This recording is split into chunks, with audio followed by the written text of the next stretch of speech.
ఆయన జై తెలంగాణ జై జై తెలంగాణ పాట చిరకాలం ఈ భారతదేశం ఉన్నంతకాలం ఆయన పాట గుర్తింపు ఉంటుంది. దానితో పాటు తెలంగాణలో పిల్లలు సాక్రిఫైస్ చేసి ప్రాణాలు అర్పించి స్వయం కృషితో సాధించినటువంటి పాట.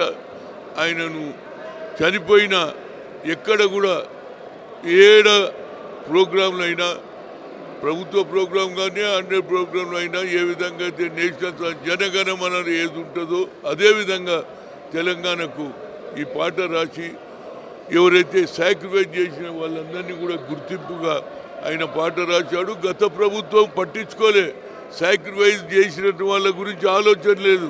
అదే రేవంత్ రెడ్డి ముఖ్యమంత్రి కావడంతో ఈ చక్కటి పాట ఆయనతోటే పాడించాడు. ఆయన పెద్ద చదువు లేదు, కానీ మానవత్వం మీద పాట రాస్తే అందరూ ఈ మానవత్వంలో ఉన్నప్పుడు 10 మందికి ఉపయోగపడాలనే పాటలు కూడా రాయడం జరిగింది. ఆయన లేని లోటు మా అందరికీ కూడా ఏది తెలంగాణ గురించి సాక్రిఫైస్ చేసిన పిల్లలందరూ కూడా గుర్తింపు ఉంటుంది. చనిపోయినా ఈ పాట రాగానే అందశ్రీ గుర్తుకొస్తాడనేది నా ఉద్దేశం. ఆయన చనిపోవడం చాలా బాధాకరం. 2 ఏళ్ళు పూర్తి కాకముందే ఆయన చనిపోవడం మాకు బాధాకరం. ఆయన నా ప్రగాఢ సంతాపం తెలియజేస్తున్నా.